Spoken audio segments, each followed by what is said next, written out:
Hi everyone, welcome to Carmen's Australian Storytime. Today I thought I would get out in the garden, but before I go outside in the hot sun, I decided to read Uno's Garden by Graham Base. Now, this is Uno, and this is his beautiful garden. Let's see if the blurb gives us any more information. Uno's Garden.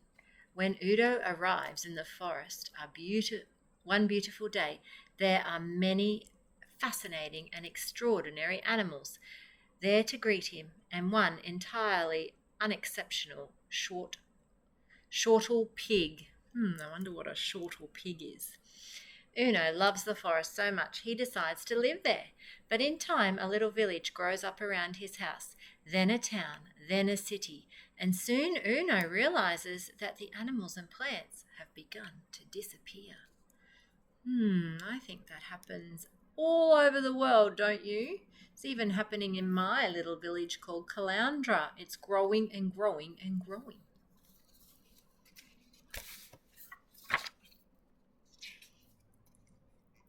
The animals go by one, 100 plants, then there were none, and all the while the buildings double. This number game adds up to trouble. But if you count with utmost care and trust me that they are all there, you'll go from 10 to nothing, then the whole way back to 10 again. A little rhyme at the front of the book. Uno arrived in the forest on a beautiful day at the very beginning of spring. There to welcome him were 10 magnificent moopaloops and one completely ordinary shortle pig. Uno loved the forest so much he decided to live there. Now, you have a job to do in this book. You need to find 10 moopaloops, 10 by 10, which equals 100 plants. Do you think you could count 100 plants? You might have to pause the screen for that one.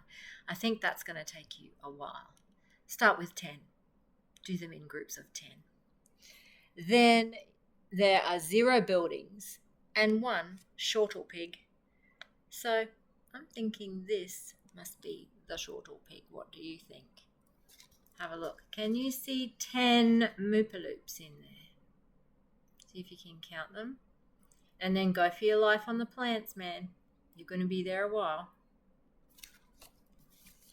So far, there are more animals than buildings because it says 0 for buildings, and 0 means nothing.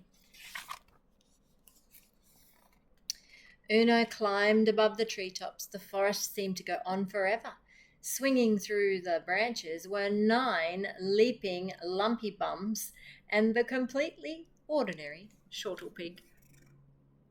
What a lumpy bum is. Sounds a bit like a funny monkey if you ask me. And it looks a bit like a funny monkey. So now we're looking for 9 lumpy bums. 9 by 9, so that's 81 plants, and 1 building and 1 shortle pig. Because now remember, Udo's decided to live in there. So at least we found that. And where's the shortle pig this time?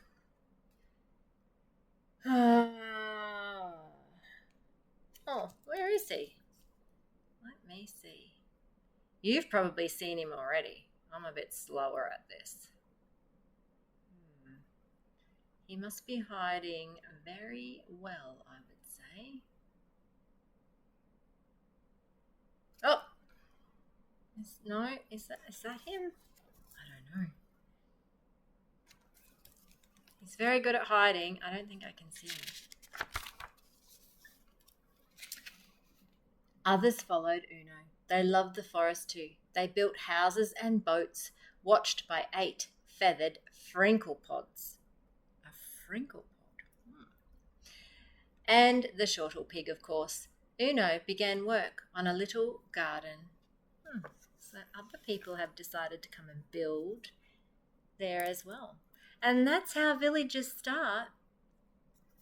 But now there are 8 frinkle pods. So I'm guessing these are frinkle pods. fancy parrots. And now there's only 8 eighths, which is 64 plants, so less to count now. And one by one, so 1 plus 1, which is 2 buildings, and 1 shortle pig. Oh, there's the shortle pig. He was easy to spot that time. And the 2 buildings are easy to spot. But can you count 64 plants this time?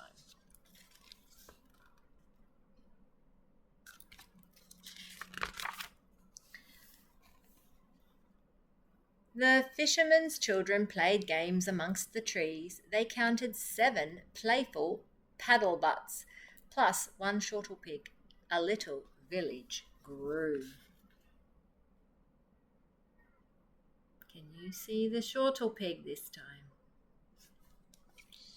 So we're looking for 7 puddle butts, 7 by 7 plants, so 7 sevens are 49. 2 plus 2, so 4 buildings now, and 1 shortle pig.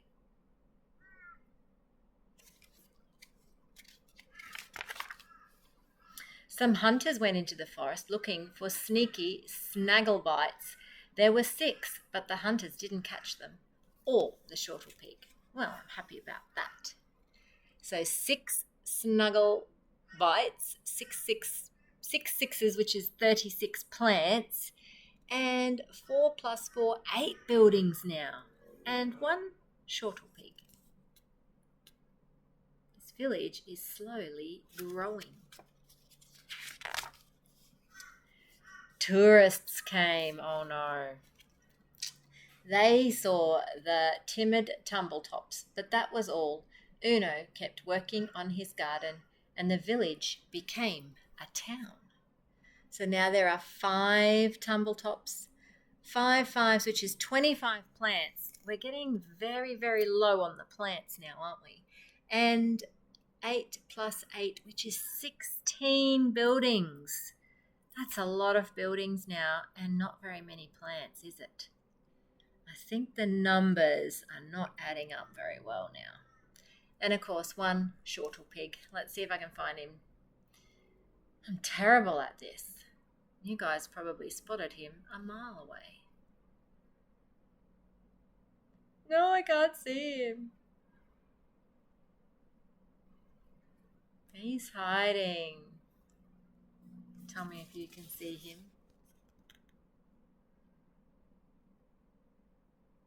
But tourists are there now, and tourists are great, but tourists often don't care as much as the local people do about what's in the environment. When you're out touristing, when you're visiting somewhere else, always be aware that you've got to leave it as you find it, or better than you find it. Then the railway was built. Excited passengers watched for wild animals. They caught a glimpse of 4 grazing gandelopes. And what was that other furry-looking creature back there?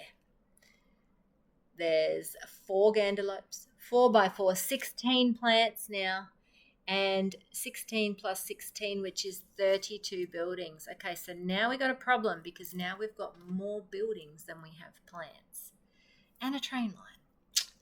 And 1 shortle pig. There he is. I see I can find him on some pages and not on others. You're really going to have to help me out here. It would be exciting to catch a train and see them like that, wouldn't it? The town had become a city. A team of scientists arrived to study the animals. 3 flipper flaps was all they found. 3 flipper flaps. So now the animals are getting harder to find. Why? There's a few reasons, isn't there? Because the city has now destroyed a lot of the vegetation. So there would be less animals. And the animals have had to relocate. They've had to find other places to live. So now there's 3 flipper flaps and 3 by 3, 9 plants. Oh no. And 32 plus 32, which is 64 buildings, and 1 shortle pig. Oh dear. And have you noticed that the colours have changed too? All these beautiful dark greens and all the colours of the animals and the plants. And now, oh boy, little bit of pollution has crept in and the colours are much duller, aren't they? The city grew bigger and bigger and the forest grew smaller and smaller. Some workers came across two pointy prickle books. This book is challenging me. They had never seen anything like them. Oh, they're a bit cute, aren't they? I wish we had all of these imaginary animals. So 2 pricklebacks, 2 by 2, only 4 plants. This is a big concern. I think I would die if I only had 4 plants in my garden. 64 plus 64, 128 buildings. That's way out of balance, isn't it? And 1 shortle pig. A lone fisherman set his line in the river. He caught a car tire, several old boats, and a cold. He didn't see the shortle pig. In fact, nobody had seen one for so long, people weren't even sure they existed. So there's 1 shortle pig, 1 plant, and 100 plus 128 plus 128, 256 buildings. Oh dear, look. He doesn't look happy, does he? He looks very sick. Look at that. That beautiful water is now sludge. Terrible. And the fisherman's not going to catch any nice fish that you'd want to eat in there, is he? One grey morning, the people of the city woke up, looked out over the endless buildings, and were sad. Why do we live in a place like that? They asked themselves. There are no trees. So they left. Oh no. 0 animals, 0 plants, and 256 plus 256, 512 buildings. Empty buildings because they're all leaving because there's no plants, which was why they chose their beautiful paradise to live in with Uno in the first place, isn't it? I wonder where Uno's been this whole time. The city was dark and abandoned.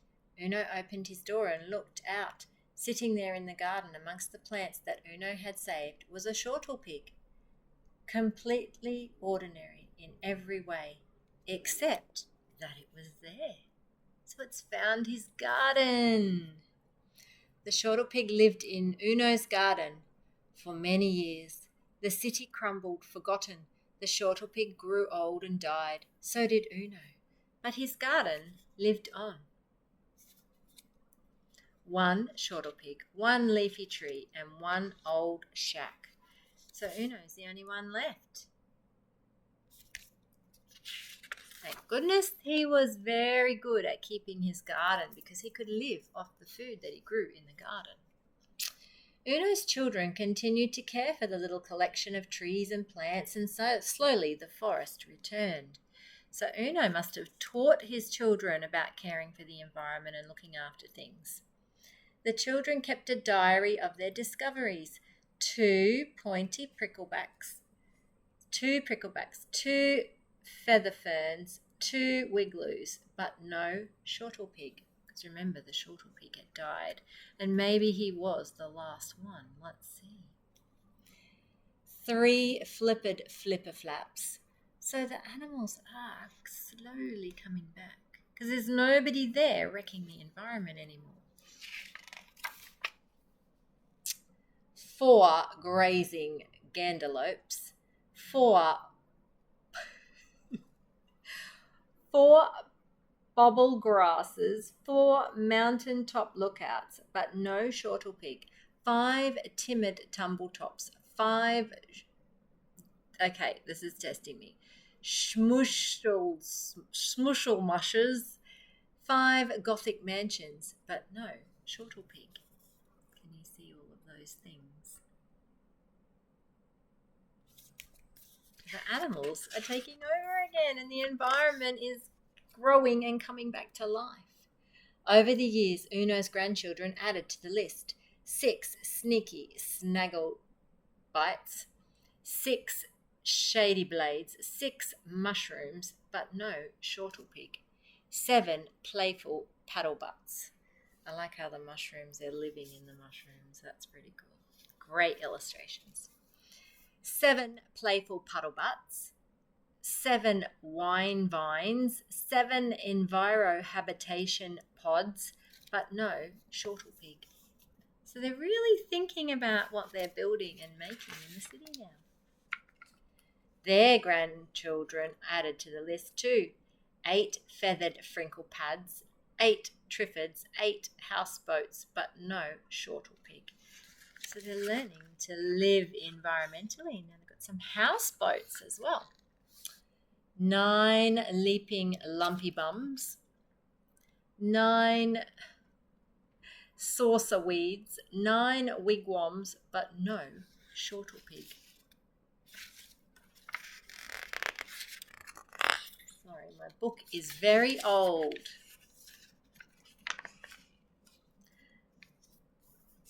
The forest and the city had found themselves in perfect balance.